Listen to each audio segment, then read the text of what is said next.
ദേശീയപാതയോരത്തെ കടകൾ ഒഴിപ്പിക്കുന്നതിനെ ചൊല്ലി തർക്കം. പ്രതിഷേധവുമായി കോൺഗ്രസ്, യൂത്ത് കോൺഗ്രസ് പ്രവർത്തകർ രംഗത്തെത്തി.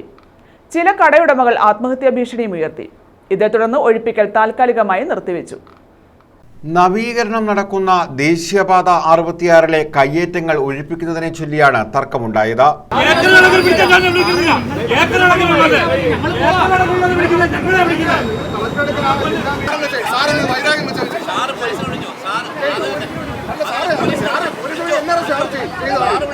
കഴിഞ്ഞ 27-ന് ദേശീയപാതയോരത്ത് കെട്ടിയിട്ടുള്ള സ്ഥാപനങ്ങൾ ഒഴിയണം എന്നാവശ്യപ്പെട്ട് ദേശീയപാത അതോറിറ്റി ബന്ധപ്പെട്ടവർക്ക് കത്ത് നൽകിയിരുന്നു.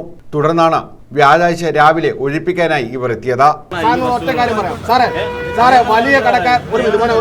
വലിയ കടക്കാരന്റെ മനോഹരമായി നിൽക്കുന്ന ഒരു ബോർഡ് സാർ ഇപ്പൊ തള്ളി അങ്ങനല്ല, ഈ രീതിയിൽ എടുക്കണം സാർ.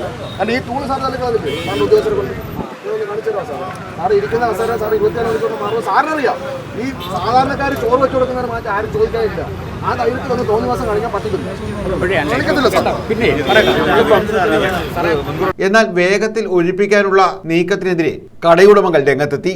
കോൺഗ്രസ്, യൂത്ത് കോൺഗ്രസ് പ്രവർത്തകരും ഇവർക്ക് പിന്തുണയുമായി എത്തി. തുടർന്നാണ് തർക്കം ഉടലെടുത്തത്. ഇതിനിടെ ചില വ്യാപാരികൾ ആത്മഹത്യാ ഭീഷണിയും ഉയർത്തി. തുടർന്ന് റവന്യൂ വകുപ്പ് അധികൃതരും ദേശീയപാത അതോറിറ്റി അധികൃതരുമായി നടത്തിയ ചർച്ചയിൽ താൽക്കാലികമായി ഒഴിപ്പിക്കലിൽ നിന്നും ബന്ധപ്പെട്ടവർ പിൻവാങ്ങുകയായിരുന്നു.